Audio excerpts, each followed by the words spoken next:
Hello students. In last video we complete our chapter change in profit sharing ratio of existing partner in part A book of accounting for partnership firms. In this video we start our next chapter, that is admission of a new partner. तो सबसे पहले मैं आपको थोड़ा सा theory बता रही हूँ कि हम क्यों किसी पार्टनर का एडमिशन करते हैं। हमें जब किसी एक्स्ट्रा कैपिटल की ज़रूरत है बिज़नेस में, कि हमें और ज़्यादा पैसा चाहिए, तो हम किसी, मान लीजिए पहले 2 पार्टनर थे ए और बी, अब वो एडमिट करते हैं सी को, क्योंकि वो भी आएगा तो कैपिटल इन्वेस्ट करेगा, क्योंकि हमें नीड थी कैपिटल की। एक ये रीज़न हो सकता है। दूसरा कि हो सकता है कि कोई एक पर्सन जिसको हम जानते हैं, जो बहुत ज़्यादा एक्सपीरियंस्ड है, कॉम्पिटेंट है, अगर हम उसे लाएंगे तो हमारा बिज़नेस में और एफिशिएंसी बढ़ेगी। तो इस पर वजह से भी पार्टनरशिप में नया पार्टनर को लाया जा सकता है। या फिर हो सकता है कि अगर हम जिस पार्टनर को लाने के लिए सोच रहे हैं, उस पार्टनर के आने से हो सकता है कि हमारा बिज़नेस जो है वो उसकी और ज़्यादा गुडविल बढ़े, उसकी और ज़्यादा रेपुटेशन बढ़े। इस वजह से भी हम ला सकते हैं। चौथा जो रीज़न दे रखा है वो दे रखा है कि to encourage a capable employ by tackling him into the partnership. तो ये सारी वजह हैं जिस वजह से हम नए पार्टनर को एडमिट करते हैं। और जब हम नए पार्टनर को एडमिट करते हैं तो हमें, जैसे प्रॉफिट शेयरिंग रेशो में जब चेंज हुआ था, तो मैंने आपको बताया था कि जब प्रॉफिट शेयरिंग रेशो में चेंज होता है तो हमारी जो पुरानी पार्टनरशिप होती है उसका एंड हो जाता है। नॉट अ फॉर्म का नहीं एंड होता, पार्टनरशिप का एंड हो जाता है। यानी कि जो एग्रीमेंट था पहले वाला, वो एग्रीमेंट हट के नया एक एग्रीमेंट बनता है। तो सेम इसी तरह से एडमिशन में भी होगा। जब नया पार्टनर आएगा तो बहुत सारी एडजस्टमेंट्स की ज़रूरत पड़ेगी। वो एडजस्टमेंट्स क्या क्या हैं, पहले हम वो डिस्कस करते हैं कि हम कौन कौन सी एडजस्टमेंट्स करेंगे। वो एडजस्टमेंट है adjustment for new profit sharing ratio and sacrificing ratio, adjustment for goodwill. वैसे इसमें से सेक्रीफाइसिंग रेशो आपको निकालनी आती है, न्यू मैं आपको सिखाऊंगी अभी।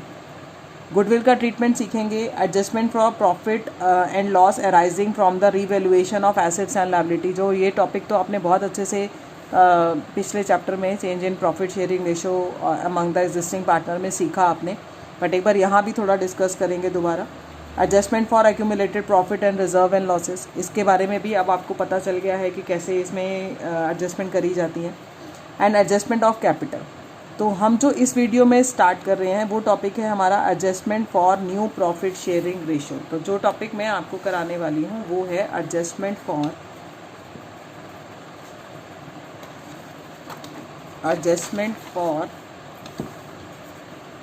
New profit sharing ratio. पहले मैं आपको न्यू रेशो निकालना सिखाऊंगी। इसको निकालने के लिए अलग अलग तरीके से हमें न्यू रेशो गिवन होती है। अब न्यू रेशो क्यों निकाल रहे हैं, पहले तो आप इसका लॉजिक सुनिएगा कि जैसे ही कोई पार्टनर एडमिट होता है, ठीक है, तो उसको भी तो ये बोला जाता है कि फ्यूचर में तुम्हें इतना शेयर मिलेगा। तो इससे क्या होता है कि there will be change in the old profit sharing ratio. जो ओल्ड पार्टनर की रेशो थी वो ज़रूरी बात है चेंज होएगी, रिड्यूस हो जाएगी। तो since the new and the incoming partner acquire his share from the old partner, क्योंकि वो ओल्ड पार्टनर से ही ले रहा है, उनका प्रॉफिट कम करके उसका हिस्सा उसका बनाया जा रहा है नए पार्टनर का। Therefore it is necessary to determine the new profit sharing ratio. तो हमें न्यू प्रॉफिट शेयरिंग रेशो निकालने की ज़रूरत है। और न्यू प्रॉफिट शेयरिंग रेशो निकालने के लिए जो हम फार्मूला लगाएंगे वो क्या होगा, न्यू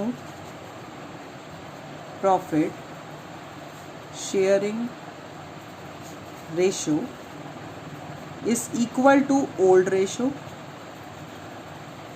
माइनस सेक्रीफाइस रेशो। क्योंकि ज़रूरी बात है कि पार्टनर्स जो हैं वो न्यू पार्टनर के आने पर सेक्रीफाइस करेंगे। तो हम बहुत सारे तरीक़ों से न्यू रेशो निकालेंगे। वो कुछ तरीके ये रहे जो यहाँ पर मैंने अपने नोट्स में दिए हुए हैं। ये नोट्स भी मैं आपको PDF की फॉर्म में भेजूँगी कि in their old profit sharing ratio, कि वही जो पार्टनर थे पुराने वाले, वो नए के आने के बाद अपना रेशो वैसा ही रखना चाहते हैं। तो उस टाइम पर हमें न्यू रेशो कैसे कैलकुलेट करनी है। इन सम एग्रीड रेशो, सरेंडर्ड रेशो जिसको हम कहते हैं, कि हो सकता है कि कोई पार्टनर कोई पर्टिकुलर अपना रेशो सरेंडर करे नई के लिए। तीसरे में कि इन अ पर्टिकुलर फ्रैक्शन, ठीक है, from the sum of the partner. ये फ्रैक्शन है, फ्रैक्शन वाली बात को आप ध्यान से करेंगे कि कोई एक पार्टनर हो सकता है कि अपने हिस्से का कोई एक पर्टिकुलर फ्रैक्शन जो है वो किसको दे, न्यू पार्टनर को दे। तो हम अलग अलग तरीक़ों से करेंगे। तो वो हम अभी स्टार्ट करते हैं। और सेक्रीफाइसिंग रेशो का फार्मूला तो वही रहेगा, ओल्ड माइनस न्यू। तो अगर जब न्यू निकालना आप सीख जाएंगे तो न्यू रेशो निकालने के बाद ओल्ड तो गिवन होती ही है क्वेश्चन में, तो सेक्रीफाइसिंग ईजी से निकल जाएगी। तो हम इसको स्टार्ट करते हैं और हम पहला केस स्टार्ट कर रहे हैं इसमें, जो आपकी बुक में भी दिया हुआ है। उस फर्स्ट केस को करते हैं हम स्टार्ट। ध्यान से देखेंगे उस फर्स्ट केस को कि व्हेन ओनली, ध्यान से देखेंगे, when only the ratio of new partner is given. आपको क्वेश्चन में सिर्फ ये बोल दिया है कि मान लो ए और बी पार्टनर है, ठीक है। अब न्यू पार्टनर आता है और उसको प्रॉफिट में ये शेयर दिया जाता है, ठीक है। And there is the absence of any other agreement, और कोई भी एग्रीमेंट नहीं है कि वो कैसे ले रहा है कैसे नहीं ले रहा है। इट इज़ प्रिज्यूम्ड, फिर हम इसमें यही मान के चलते हैं कि that the old partner will continue to share. तो हम ये मान के चलते हैं कि जो ओल्ड पार्टनर है वो अपना शेयर वही का वही रखेंगे, ठीक है। अब इस टाइप के क्वेश्चन में जिसमें आपको कुछ भी नहीं गिवन कि नया पार्टनर आया और उसके साथ कैसा एग्रीमेंट है, जैसा कि आप पहला इलस्ट्रेशन देख सकते हैं, बहुत आसान मेथड है। ए बी और सी पार्टनर हैं, उनकी रेशो है 3:2:1। D was admitted in the new partner as a new partner, हम डी को एडमिट करते हैं विद 1/6 शेयर, ठीक है। Calculate the new. अब कुछ भी लिखा कि ये 1/6 उसको कैसे मिला है, कोई एग्रीमेंट नहीं है। इसका मतलब अब हमें क्या करना है क्वेश्चन के अंदर, हम इस क्वेश्चन के अंदर सबसे पहले हम ये मानते हैं कि calculate combined share of the old partner in the new ratio by deducting new ratio from the 1। हम ये मान के चलते हैं पूरा शेयर जो है, बिजनेस का पूरा शेयर जो है, टोटल शेयर जो है वो हम मान लेते हैं 1 है, क्योंकि आप फ्रैक्शन में कर रहे हैं क्वेश्चन, तो ये एग्जाम्पल नंबर 1 करा रही हूँ मैं आपको। हम लेट कर लेते हैं यहाँ के अंदर कि टोटल प्रॉफिट जो है फर्म का वो है 1, ठीक है। हम क्या लिखेंगे यहाँ पर, लेट, ध्यान से देखेंगे, हम लिखेंगे लेट टोटल प्रॉफिट इज 1, ठीक है। टोटल फर्म का 1 था, जिसमें से हमने डी का शेयर सबसे पहले अलग करना है। डी शेयर कितना था, 1/6। अगर मैं इस 1 में से 1/6 डी को दे देती हूँ तो मेरे पास बैलेंस शेयर कितना बचेगा, 1 - 1/6 करेंगे, 6 एलसीएम आएगा, 6 - 1 यानी कि 5/6। अब ये 5/6 जो मेरे पास आया कि नाउ द ओल्ड पार्टनर जो हैं अब इस 5/6 को अपनी ओल्ड रेशो में ही रखेंगे, यानी कि 3:2:1, ठीक है। कैसे करेंगे अब, यानी कि ये 5/6 तो होगा, तो हम क्या करेंगे, ए का शेयर निकालते हैं सबसे पहले। ए शेयर, ए का शेयर निकालेंगे हम 3/6 ऑफ 5/6, उसको 5/6 का 3/6 मिलेगा, यानी कि कितना मिलेगा, ऑफ का मतलब होता है मल्टीप्लाई, ठीक है। यानी कि ये कितना आ गया, 15/36। इसी तरह से बी का निकालते हैं। बी का ओल्ड क्या था, 2/6 ऑफ 5/6, यानी कि 5/6 का 2/6 किसको मिलेगा, बी को, यानी कि कितना आ गया, 10/36। क्लियर। उसी के बाद सी का भी निकालते हैं। सी का था 1/6 इंटू 5/6, यानी कि 5/36, ठीक है। अब ये 5/36 आ गया। अब हमारे पास चारों के शेयर आ गए। अब हम क्या करेंगे, न्यू रेशो निकालते हैं। कैसे पता चलेगी, ए बी सी और डी में ए का कितना निकला था, 15/36, ठीक है। बी का कितना निकला था, 10/36, सी का कितना निकला था, 5/36, और डी का कितना था, 1/6। एलसीएम ले लेते हैं, कितना आ जाएगा, 36। ये आएगा 15:10:5:6। क्लियर, ये मैंने लिख दिया यहाँ पर। तो हमारी न्यू रेशो क्या आ गई, 15:10:5:6। 15:10:5:6 इज द न्यू रेशो। अब एक तरीका और भी है कि आप इसका जब टोटल करोगे तो ये टोटल 36 आना चाहिए, ठीक है।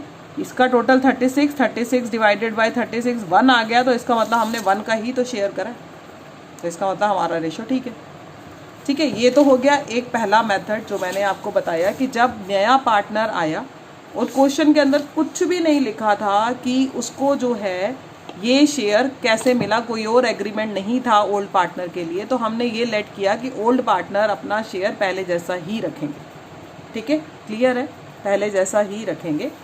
अब आगे चलते हैं यहाँ पर, क्योंकि अगर मैं आपको इसमें दिखाऊं तो पहले जैसा ही है। अगर आप इन तीनों को लेके चलो, सिर्फ 15, 10 और 5 को, तो आप देख सकते हो कि 15:10:5 का मतलब क्या है, 5:2:3 आ रहा है ना, वही का वही।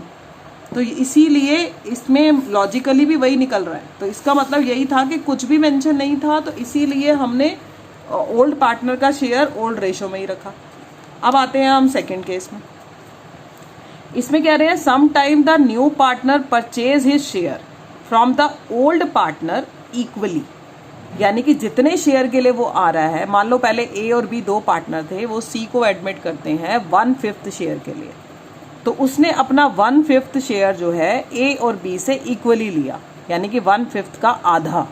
1/5 का आधा कितना होगा, 1/10। कैसे निकालते हैं, 1/5 का आधा 1/2, यानी कि 1/10। फ्रैक्शन में आपको पता है जितना फ्रैक्शन में डिनोमिनेटर बढ़ता जाता है ये उतना छोटा होता है, तो ये 1/10 ए से लेगा, 1/10 बी से लेगा। तो यानी कि उनके शेयर में से अब मुझे आधा आधा माइनस करना पड़ेगा जो उसने डी को दिया। अब जैसे कि अब हम इस क्वेश्चन को करते हैं कि Ram and Shyam are partner, ठीक है, राम और श्याम पार्टनर हैं। अब वो रेशो है उनकी 7:5। वो क्या करते हैं, गोपी को एडमिट करते हैं 1/6 शेयर के लिए, which he acquire equally from Ram and Shyam. अब यहाँ मुझे एग्रीमेंट दे दिया कि राम और श्याम से वो अपना शेयर जो है इक्वल लेगा, ठीक है। तो अब हम क्वेश्चन को करते हैं कि पहले मैं लिख लेती हूँ, यहाँ पर हमारे पुराने पार्टनर है राम और श्याम और उनकी रेशो है 7:5। They admitted Gopi for 1/6 share which he acquire equally from, यानी कि इक्वली का मतलब 1:1 की रेशो में, इक्वली का मतलब 1:1 की रेशो में वो ले रहा है किससे, राम से और श्याम से। अब हम कैसे निकालेंगे, यहाँ लिखेंगे हम, क्या लिखेंगे, गोपी का शेयर हमारे को पता है 1/6 है। यहाँ लिखेंगे सबसे पहले हम शेयर एक्वायर्ड लिया, ठीक है, बाय गोपी, गोपी ने फ्रॉम राम, राम से। कैसे लिया उसने लिया 1/2 ऑफ 1/6, अपने शेयर का आधा, यानी कि 1/12। Same share acquired by Gopi from Shyam, Shyam से भी उसने कैसे लिया 1/2 ऑफ 1/6, यानी कि 1/12। यानी कि राम का शेयर जो है 1/12 से कम हो जाएगा और श्याम का शेयर भी 1/12 से कम हो जाएगा। अब हम निकालते हैं new ratio of Ram and Shyam. अब हम लिखेंगे राम्स न्यू शेयर, उसका ओल्ड क्या था 7/12, 7:5 था ना, ये लिखा मैंने, देखेंगे आप 7:5, ठीक है। 7:5 का मतलब 7/12 इज ओल्ड शेयर। मैंने अभी आपको फार्मूला भी बताया, ओल्ड माइनस सेक्रीफाइस, उसका ओल्ड शेयर 7/12, यानी कि ओल्ड माइनस सेक्रीफाइस। उसने कितना सेक्रीफाइस कर दिया 1/12, तो मैं क्या करूँगी 1/12 माइनस करूँगी तो मेरे पास आ जाएगा ये 6/12। इसी तरह से हम श्याम का निकालते हैं। श्याम का भी ओल्ड क्या था 5/12 और कितना सरेंडर कर दिया उसने 1/12, तो उसका कितना बच गया 4/12। तो अब न्यू रेशो निकाल लेते हैं तीनों की इकट्ठे। Ram is two Shyam is two Gopi. Ram का बचा था 6/12, इसका था 4/12 और इसका था 1/6। एलसीएम ले लेते हैं, 12 आएगा, 6:4:2। अगर मैं इसको और छोटा करना चाहूँ तो 2 के टेबल पे इसको काट दें, आंसर आ गया 3:2:1। हमारी न्यू रेशो आ गई। क्लियर है ये आपको, राम श्याम और गोपी वाला, ये देखिए यहाँ पर निकाला है हमने 3:2:1। इसी तरह से अगले क्वेश्चन में क्या कह रहे हैं, इसी का पार्ट है कि ABC पार्टनर है, उनकी रेशो है 3:2:1। They admitted D for 1/8 share, ठीक है, in the profit which he acquired 1/16 from B and 1/16 from C. यानी कि ए सेक्रीफाइस नहीं कर रहा, ए अपने वैसे के वैसे शेयर पे ही रहेगा जैसे था, ठीक है, जैसे पहले था वैसे ही रहेगा। यानी कि अब मेरा जो शेयर हमने निकालना है वो हमारा बी का निकालना है कि बी का ओल्ड था 2/6, उसने 1/16 दे दिया, और जो ए है वो एज इट इज 3/6 पे ही रहेगा जो उसका पहले था, क्योंकि उसने सरेंडर नहीं करा। इसी तरह से सी का भी आप निकाल लेंगे और उसके बाद चारों की न्यू रेशो निकाल देंगे आप एलसीएम लेके। क्लियर है, क्योंकि यहाँ क्वेश्चन में मुझे बोला गया है कि जो सरेंडर करा है 1/8 का आधा यानी 1/16 बी ने और 1/16 सी ने, ठीक है, वो उसने जो है ए ने सेक्रीफाइस नहीं करा, तो ए अपने ओल्ड शेयर पर ही रहेगा 3/6। तो ये वाला मेथड भी क्लियर हो गया आपको। तो इसी तरीके से अब आप इलस्ट्रेशन नंबर 3 जो है वो कर सकेंगे। अब हम आते हैं इसके थर्ड केस में। थर्ड केस में क्या कह रहे हैं कि some time the new partner, कई बार क्या होता है जो नया पार्टनर है purchase his share from the old partner, वो ओल्ड पार्टनर से शेयर परचेज कर रहा है इन अ पर्टिकुलर रेशो। अब जैसे यहां पर आपको बोल देंगे यानी कि in such a case new profit sharing ratio of the old partner will be calculated after deducting sacrifice made by the existing partner. अब जैसे कि मान लो अब ए और बी पार्टनर हैं और उनकी रेशो है 7:3, ठीक है, उन्होंने सी को एडमिट करते हैं वो 3/7 शेयर के लिए, ठीक है, इन द प्रॉफिट विच ही टुक, जो वो लेता है 2/7 ए से और 1/7 फ्रॉम बी। यानी कि अगर मैं 2/7 और 1/7 को प्लस करूं तो 3/7 आ जाएगा ना। यानी कि अब मुझे यहां पर डायरेक्ट दे दिया कि ए का सेक्रीफाइस है 2/7 और बी का सेक्रीफाइस है 1/7, ठीक है। तो अब मुझे सेक्रीफाइस गिवन है तो न्यू रेशो निकालने के लिए आपको पता है क्या फार्मूला लगाना होता है, ओल्ड माइनस सेक्रीफाइस। मैं एग्जाम्पल नंबर 4 कर रही हूँ, ठीक है। एग्जाम्पल नंबर 4 में हमें सेक्रीफाइस जो है वो डायरेक्ट गिवन है। तो हमारा जो ए का, हमारी पहले ओल्ड रेशो मैं बता देती हूँ आपको क्वेश्चन में क्या गिवन है। ओल्ड रेशो जो है वो मुझे गिवन है ए और बी की 7:3, ए बी। उन्होंने सी को एडमिट किया है 3/7 शेयर के लिए। 3/7 का 2/7 will get from A and 1/7 will get from B. यानी कि अब मुझे डायरेक्ट पता है तो मैं ए का डायरेक्ट न्यू निकाल सकती हूँ, ए इज न्यू शेयर। कैसे निकालूंगी, ओल्ड माइनस सेक्रीफाइस। उसका ओल्ड था 7/10, सेक्रीफाइस कर दिया उसने 2/7 का, ठीक है। 2/7 का सेक्रीफाइस करा, एलसीएम लेंगे, यहाँ आएगा 70, ठीक है। यह आएगा यहाँ पर 7/7 = 49 और यहाँ आएगा 20, तो यानी कि इसका शेयर आ गया 29/70। इसी तरह से बी का निकालते हैं new share, old minus sacrifice. Old है 3/7, सेक्रीफाइस करा 1/7 का, ठीक है, 1/7 का। अब यहाँ पर एलसीएम ले लेते हैं हम, यहाँ पर सॉरी 3/10 ओल्ड है, एलसीएम लिया 70 आ गया। तो ये हम करेंगे 7×3 = 21 - 10 यानी कि 11/70। अब हम तीनों का न्यू रेशो निकाल लेते हैं। तीनों कौन है, A:B:C। ए का निकला 29/70, बी का निकला 11/70 और सी को कितना दिया था 3/7। एलसीएम लेंगे 70 आएगा, ये रहेगा 29:11:10, 10 × 3 30, यानी कि 29:11:30 जो है मेरी न्यू रेशो है। बहुत आसान है, बस लाइन को आपने ध्यान से पढ़ना है, आपको इजीली समझ में आ जाएगा कि कई बारी सेक्रीफाइस गिवन है, कई बारी नहीं गिवन है। वैसे तो इन क्वेश्चन में पहचाना भी जा रहा है कि हमारी सेक्रीफाइसिंग रेशो क्या है, तो निकालने की जरूरत नहीं है। यहाँ सेक्रीफाइसिंग रेशो जो है वो 2:1 है, देख सकते हैं आप। 2/7:1/7 का मतलब 2:1 है। लेकिन क्वेश्चन में अगर हमें बोलेंगे निकालो तो हमें निकाल के दिखाने, नहीं तो अदरवाइज आपको इसमें निकालने की जरूरत नहीं है ऐसे क्वेश्चन में जहाँ आपको क्लियरली पता चल रहा है कि यही हमारी सेक्रीफाइसिंग रेशो है, क्योंकि यहाँ मेंशन है कि ए ने इतना दे दिया, बी ने इतना दे दिया। तो ये तरीका भी हो गया, ठीक है। थर्ड केस मैंने आपको क्लियर कराया यहाँ पर। तो इसके बेसिस पर आप इलस्ट्रेशन नंबर 7 भी करेंगे। 7 में भी यही है कि 5 में कि A, B and C are partner, उनकी रेशो है 3:3:2। They admitted D as a new partner पर 4/7। अब 4/7 उसको मिल रहा है, जिसमें से 2/7 ए दे रहा है, 1/7 बी दे रहा है और 1/7 सी दे रहा है। यानी कि 2/7 + 1/7 + 1/7 4/7 ही होता है। आप तीनों के शेयर में से ये माइनस कर देना, जो बचेगा उसके बेसिस पर न्यू रेशो निकल जाएगी, बस खत्म। बहुत सिंपल सा टॉपिक है, बहुत इजी टॉपिक है। तो इस बेसिस पर अभी आप इलस्ट्रेशन नंबर 6, 7 कर सकते हैं, जितने भी मैंने आपको तरीके बताए। तो अब हम लास्ट तरीके पे आते हैं, जो है हमारा फोर्थ मेथड। फोर्थ में क्या कह रहे हैं आपको ध्यान से सुनेंगे। Some time the old partner surrender a particular fraction. बेटा यहाँ फ्रैक्शन पे मेन फोकस करना है आपको। Fraction in of their share in favor of new partner. In such case, the new partner share is calculated by adding the surrender portion of share. यहाँ पर ये ध्यान रखना कि न्यू पार्टनर का शेयर आपको नहीं गिवन, सिर्फ ये बोल दिया जाएगा, जैसे मैं एग्जांपल से समझाती हूँ ज़्यादा अच्छा समझ आएगा। ए और बी पार्टनर हैं, उनकी रेशो है 7:3, वो सी को एडमिट कर रही है। ए जो है वो सेक्रीफाइस कर रहा है 2/7 ऑफ हिज शेयर। मैं बेटा अंडरलाइन कर रही हूँ, इस लाइन पे फोकस करो।